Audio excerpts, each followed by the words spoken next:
All right, we're going to pick up from yesterday. We're out at the 2015 F-150 right now.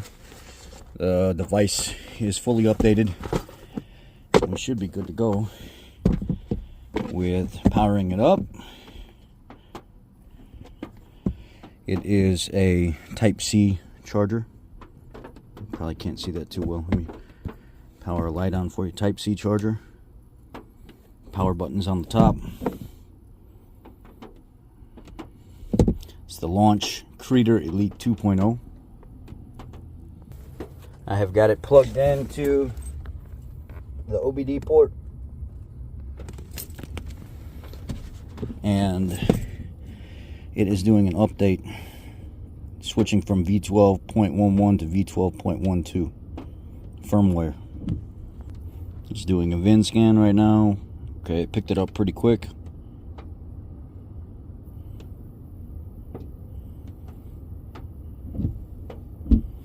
The battery percent dropped low overnight because I left it on while it was updating and I didn't have it plugged into.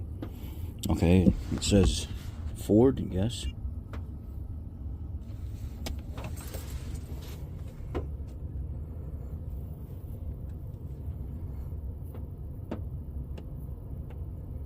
But it's charging through the OBD port anyway, so that's all right. Turn these wipers off. Here's the VIN. There is the year, the vehicle, the capacity, the type of engine, gasoline, automatic transmission. Yes, this is correct.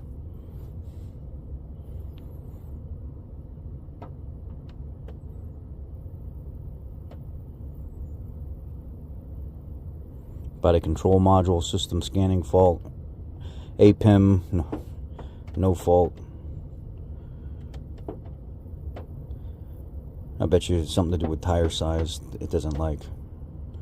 Front control interface module fault. There's always something in those, no matter what. I'm surprised this scan tool is actually picking up all those modules. I thought it would just do like the main ones. It's picking them all up.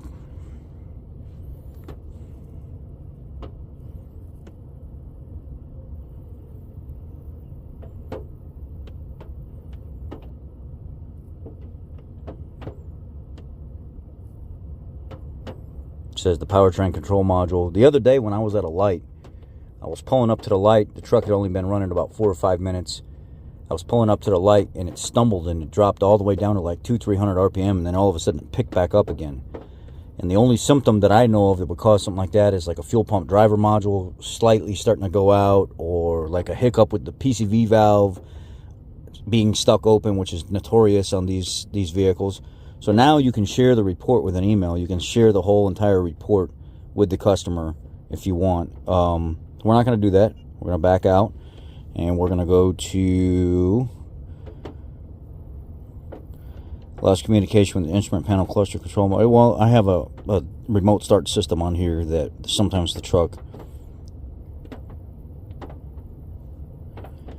and ABS, anti-lock braking system reconfiguration fault. That has to do with me putting in like the tire size and stuff like that, but it doesn't ever really cause a problem.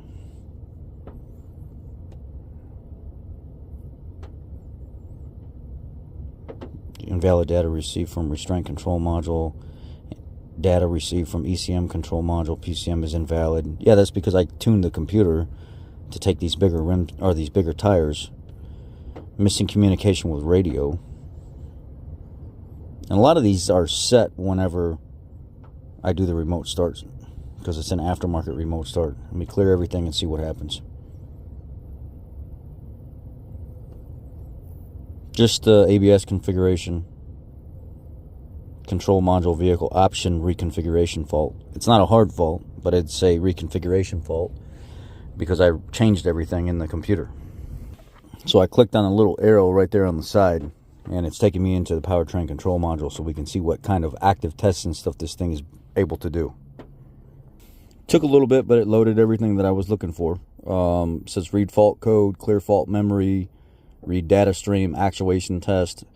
Everybody loves the data stream reading because it's live data, and you can actually record what you're streaming with this device. It's not limited to just showing you what's there. You can actually record it. So if I wanted to do like air fuel ratio 1, and then I wanted to look at accelerator pedal position, and let's see, air fuel learning because sufficient fuel consumed, ambient air temperature voltage, and we hit OK. I can combine these on a graph, and I could go over here and look at the graph. You know, I can click on that and hit OK.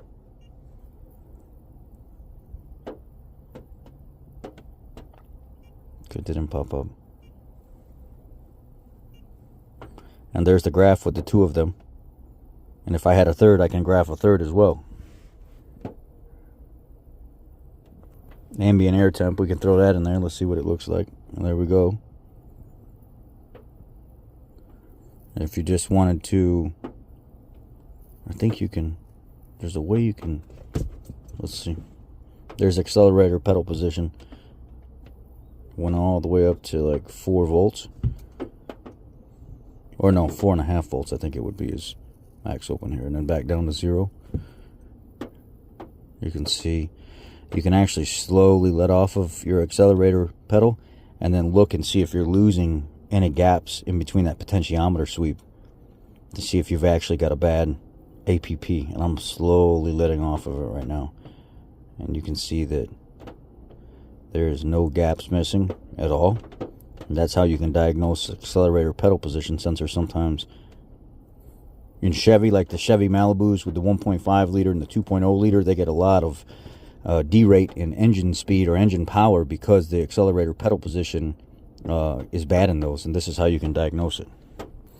And there's this actuation test. Let's just go to key on engine running. I've got this on. Now what you could do is you could start commanding this and then go and look at the different shutter positions. So let's go out there and look. See, right now the shutters are closed. Now let's go see if we can command them open. We've got them set at 80.39%. Let's go out here and look and see what happened. Yeah, I gotta clean the garage. That's what I'm working on this week. And there you are. The shutters are open now.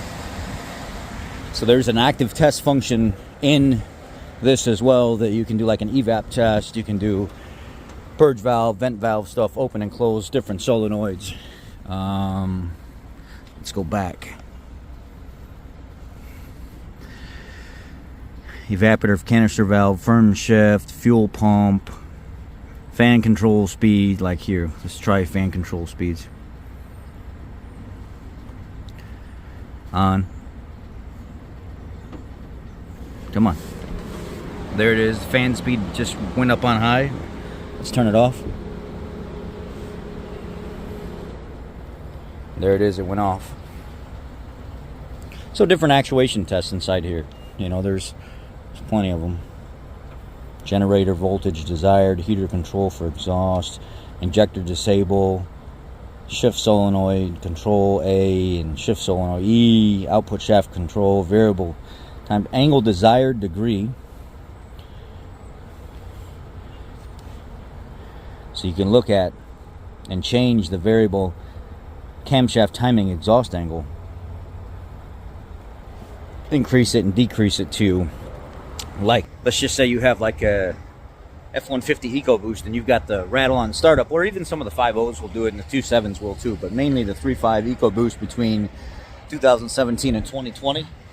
You go in there and you increase that timing or decrease it, and if you can get it to stop, then you verified that you've got a phaser problem. Sometimes it's intake, sometimes it's exhaust. Sometimes it's all 4 of them together. So no matter what, when you go in there, you're replacing all the phasers on that engine. This is just a basic synopsis of what this scan tool can do, but for the price of it and how cheap it is and set up for the DIY guy, I like it. Something that I would definitely see some people using often, and it would come in pretty handy. So I hope you guys liked the little review. Nothing too crazy, but I really like this scan tool. Take care, guys. Be blessed.